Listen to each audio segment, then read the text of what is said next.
um pouquinho de assunto.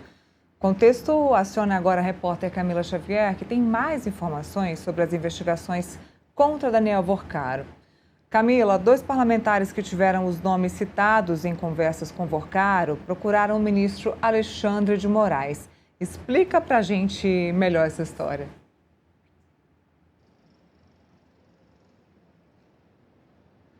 Explico sim, Neila. Bom dia a todo mundo que nos acompanha aqui no Contexto Metrópolis. Esses 2 parlamentares foram o presidente da Câmara dos Deputados, Hugo Mota, e também o senador e presidente do PP, Ciro Nogueira, segundo a apuração do Paulo Capelli. Ele mostrou na coluna dele que esses 2 parlamentares procuraram o ministro Alexandre de Moraes logo depois que os nomes deles apareceram em conversas vazadas no celular de Daniel Vorcaro. Ambos foram citados em conversas por Daniel Vorcaro e logo então eles procuraram o ministro Alexandre de Moraes para entender as possíveis consequências jurídicas disso. Isso porque, até onde se sabe, nenhum dos 2 é investigado diretamente nesse caso do Banco Master, que é relatado por outro ministro, Neila. Lembrando, eles procuraram Alexandre de Moraes, mas esse caso é relatado pelo ministro André Mendonça. Então, tanto Hugo Mota quanto Ciro Nogueira foram citados algumas vezes.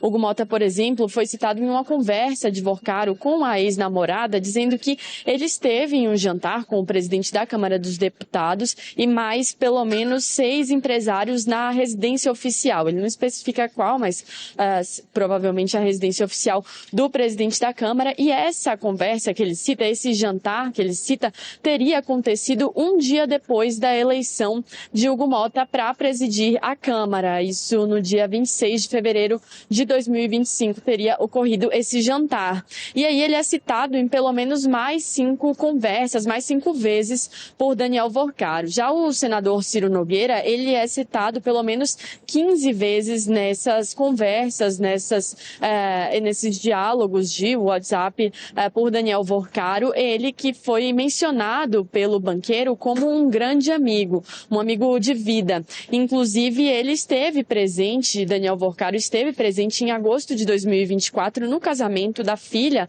de Ciro Nogueira. E aí, 10 dias depois, o senador apresentou uma emenda a uma PEC, uma proposta de emenda à Constituição, que aumentava o valor de cobertura do FGC, o Fundo Garantidor de Crédito, que permitiria, então, que os investidores tomassem mais risco, porque esse Fundo Garantidor de Crédito passaria de 250 mil para R$1 milhão por CPF. Então, as pessoas, quando fossem investir, conseguiriam investir um valor mais alto, já que elas teriam essa cobertura mais alta, o que foi comemorado por Daniel Vorcaro também em um desses diálogos. Agora, a gente aguarda, segue acompanhando essas investigações, o desdobramento do caso, lembrando que nenhum dos 2, nem Hugo Mota, nem Ciro Nogueira, são investigados até onde se sabe nesse caso que corre sob sigilo. Neila.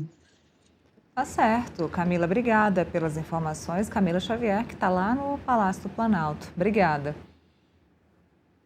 Bom, tá aí. Não é que eles estão sendo investigados, mas que é suspeito, aquela velha história. Não é porque você é citado, não é porque você participou de um casamento, não é porque o seu nome está na lista telefônica do Daniel Vorcaro que você vai ser investigado. Agora, a história do Ciro Nogueira, que a gente já falou aqui, sobre a questão daquele PL que aumenta o Fundo Garantidor de Crédito, aquilo sim é muito suspeito. E foi logo depois do casamento da filha do Ciro Nogueira. Então, houve sim uma conversa sobre isso.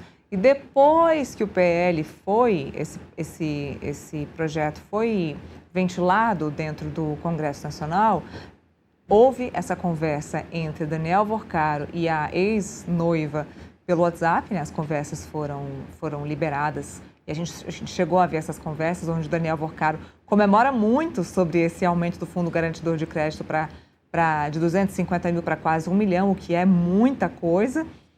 Ou seja, tem onde há fumaça, há fogo. Então, assim, não é que exista uma investigação contra o presidente da Câmara dos Deputados e Ciro Nogueira, que é presidente do PP, mas que existe uma relação, claro, existe sim. Então, o medo hoje, Felipe, do nome Daniel Vorcaro aqui em Brasília é total. Então, se houver uma delação, é um problema. Se o Daniel Vorcaro for solto, também é um problema. Então, tudo é um problema.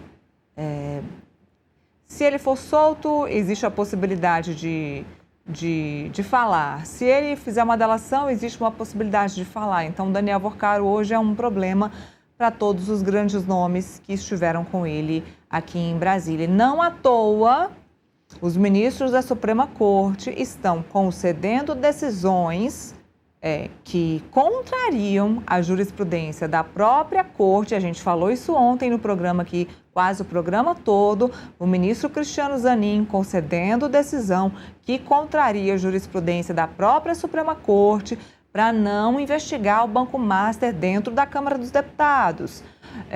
O presidente do Congresso não quer abrir CPMI para tratar de Banco Master. Isso aí é tudo muito suspeito. Então, a gente já percebeu que Banco Master é um assunto que os parlamentares, que o judiciário, que o legislativo não quer tratar aqui dentro de Brasília. É um assunto que as pessoas querem matar e devem matar assim que a eleição for o assunto prioritário aqui na capital do país, Felipe. Lira, Brasília realmente está preocupada, né? Você vê, por exemplo, que o Hugo Mota e o Ciro Nogueira procuraram Moraes. Agora, por que procurar Moraes, né? O caso está na segunda turma, está com a relatoria do André Mendonça, né? Ou seja, está longe da alçada do Moraes. Só procuraram Moraes por quê? Porque o Moraes também está envolvido, certamente, né? Tendo em vista o contrato do Banco Master do Daniel Vorcaro com a esposa do Moraes. Então, os dois grandes caciques, né, partidários, grandes políticos, né?